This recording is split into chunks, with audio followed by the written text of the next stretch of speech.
Assalamualaikum warahmatullahi wabarakatuh. Perkenalkan, nama saya Syamnur Fitriani dengan NIM 1905120, absen nomor 39 dari kelas 3C PGSD. Saya akan menjelaskan tentang anak lamban belajar atau slow learner.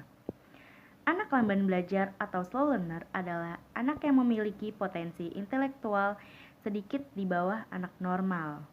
Dalam beberapa hal, anak ini mengalami hambatan atau keterlambatan berpikir, merespon rangsangan, dan kemampuan untuk beradaptasi. Mereka membutuhkan waktu belajar lebih lama dibandingkan dengan teman sebayanya. Sehingga anak yang lamban belajar ini memerlukan layanan pendidikan khusus. Anak slow learner atau lambat belajar adalah anak yang memiliki prestasi belajar rendah di bawah rata-rata anak pada umumnya pada salah satu atau seluruh area akademik. Akan tetapi, anak ini bukan tergolong anak keterbelakangan mental. Skor tes IQ mereka menunjukkan skor antara 70 dan 90. Dengan kondisi seperti demikian, kemampuan belajarnya lebih lambat dibandingkan dengan teman sebayanya. Tidak hanya kemampuan akademiknya yang terbatas, tapi juga pada kemampuan-kemampuan lain, diantaranya kemampuan koordinasi atau kesulitan menggunakan alat tulis, kesulitan olahraga, kesulitan mengenakan pakaian. Nah, dari sisi perilaku, mereka cenderung pendiam dan pemalu dan mereka kesulitan untuk berteman. Anak lambat belajar ini juga cenderung kurang percaya diri. Kemampuan berpikir abstraknya lebih rendah dibandingkan dengan anak pada umumnya. Mereka memiliki rentang perhatian yang pendek. Anak dengan slow learner memiliki ciri fisik yang normal, tapi saat di sekolah mereka sulit menangkap materi, responnya lambat dan kosakata juga kurang. Sehingga saat diajak berbicara kurang jelas maksudnya atau sulit nyambung. Ciri-ciri siswa lamban belajar yang dilihat dari proses belajarnya adalah yang pertama, lamban peringatan dan mereaksi peristiwa yang terjadi dalam lingkungannya. Rata-rata prestasi belajarnya rendah, kurang dari 6. Kurang bernafsu untuk melakukan penelitian terhadap hal-hal yang baru dalam lingkungannya.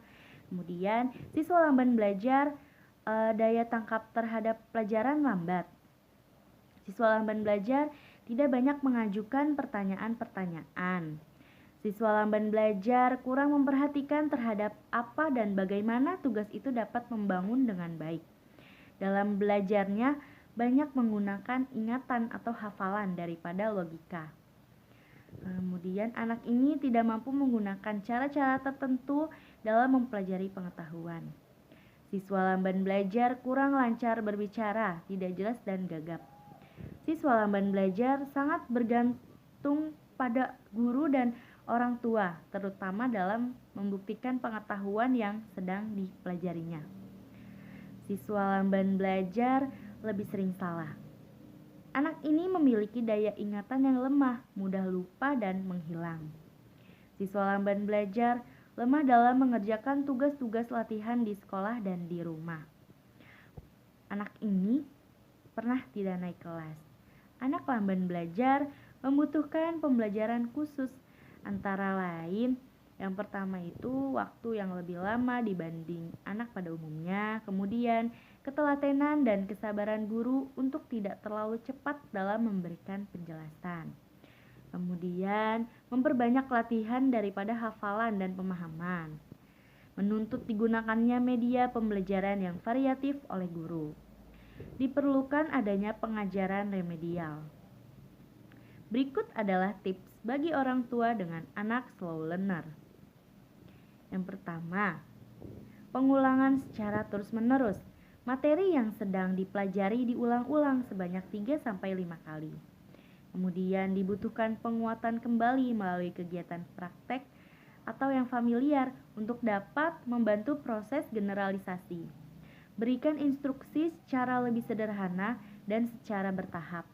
Beri dukungan dan penguatan untuk melakukan aktivitas-aktivitas yang dapat membuat anak mengalami keberhasilan. Ajarkan strategi belajar yang efektif dan efisien. Ikut sertakan dalam kegiatan tutorial di sekolah atau privat. Hal ini bukan untuk meningkatkan prestasinya, namun agar anak optimis terhadap kemampuannya dan memberinya harapan yang realistik dan dapat dicapai. Ajarkan konsep-konsep yang penting dan abaikan detil-detil yang kurang penting. Bantu anak memiliki pemahaman dasar mengenai konsep baru dan tidak menuntutnya untuk menghafal materi dan fakta yang tidak berarti baginya. Gunakan alat peraga dan petunjuk visual sebanyak mungkin. Jangan membingungkan anak dengan terlalu banyak verbalisasi.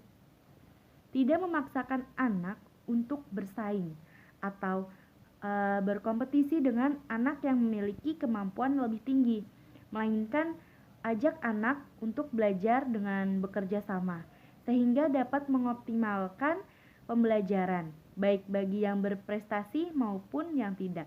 Sekian dari saya. Wassalamualaikum warahmatullahi wabarakatuh.